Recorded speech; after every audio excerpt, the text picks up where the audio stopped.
My husband keeps asking what I do all day, so I made a video to forward to him. I knocked my cow's medicine off the counter and broke the bottle. Is my husband the only one that leaves his pants in the living room?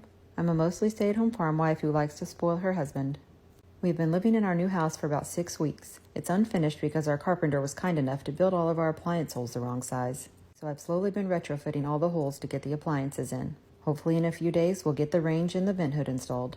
We were tired of hearing drip, drip, drip, so we had some additional gutters installed today. Oh, and the weather vane. Did I mention I'm a mostly stay-at-home farm wife?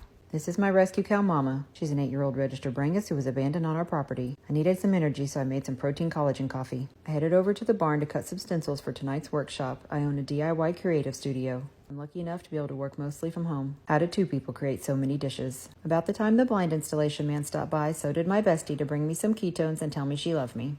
He was very nice. His name was Fabio. I opened some packages and attempted to clean the house. Why on earth did I think light-colored floors were a good idea? I finished cleaning the other rooms while Fabio danced on the counter. While I enjoyed the show, I opened the mail and paid our bills. I headed up front to mail the bills, updated our gate, and installed our new LTE SIM card for our opening system. On the way back, I took a moment to appreciate the weather vane. I headed over to the old barn, picked up the raccoon's mess, fed my mama cow, and got her some snacks. On the way down to see her, I stopped and changed the registration sticker on the trailer.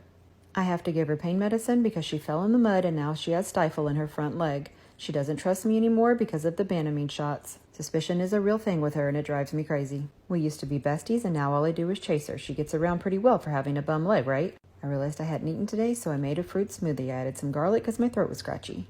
The stencils for tonight's workshop are ready, so I headed to the house to weed and tape them. So satisfying. Minutes to put my face on with my all-in-one cream palette. I know it looks crazy, but trust the process. I used to never wear makeup, and now I get excited to put it on every day because it's so fast and easy and it makes me feel beautiful. I know it sounds silly, but I feel like a better person when I have this makeup on because I feel good about myself. When I got to the studio, I made all the stencils for tomorrow's workshop, set up for class, and worked for about 7.5 hours. Should I make more day in the life videos?